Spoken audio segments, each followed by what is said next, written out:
Azərbaycanda son illər doğum sayındakı kəskin azalma ciddi narahatlıq yaradıb. Belə ki, 1991-ci ildə 190 mindən biraz çox, 2011-ci ildə 176 minə yaxın, 2024-cü ildə isə 102 min civarında uşaq doğulub. Qeyd edilir ki, artıq ailə qurmaq və uşaq böyütmək sosial-iqtisadi baxımdan getdikcə çətinləşir. Bu fonda uşaq pulunun bəlpası və ailələrə real dəstək mexanizmlərinin tətbiqi müzakirə olunur. Global Infologda aza danışan iqtisadçı Günay Hüseynova bildirib ki, əhalinin sayının sürətlə azalması yalnız sosial-iqtisadi amillərlə bağlı deyil. Ümumilikdə, bu prosesin cəmi 2-3% iqtisadi səbəblərlə izah oluna bilər. Uşaq dünyaya gətirmək istəyi daha çox fərdin düşüncə tərzi və dəyərləri ilə əlaqədardır. Bu məsələyə müəyyən qədər sosial şəbəkələr də təsir göstərir.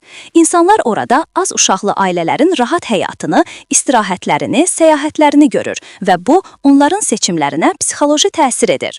1-2 uşağı dayeyə etibar etmək mümkündür, ancaq say artanda bu daha çətin olur. Az uşaqlı ailə modeli Azərbaycanda bir sıra yeni sahələrin inkişafına da şərait yaradıb. Məsələn, özəl bağçaların sayının artması, uşaqların məktəbə taksi ilə daşınması, əyləncə mərkəzlərinin çoxalması bu tendensiyanın nəticəsidir. Əvvəlki illərdə 7-8 övlad olan ailələrdə belə uşaqlar bağçaya verilmir, daha çox ailə daxilində böyüdülürdü.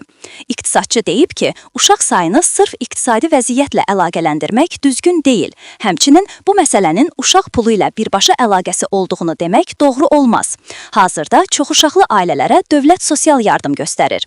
Az uşaqlı ailələr üçün isə daha səmərəli addım kimi gəlir vergisindən azad olma və icbari sığorta haqlarının qarşılanması kimi mexanizmlərin tətbiqi məqsədə uyğun olardı.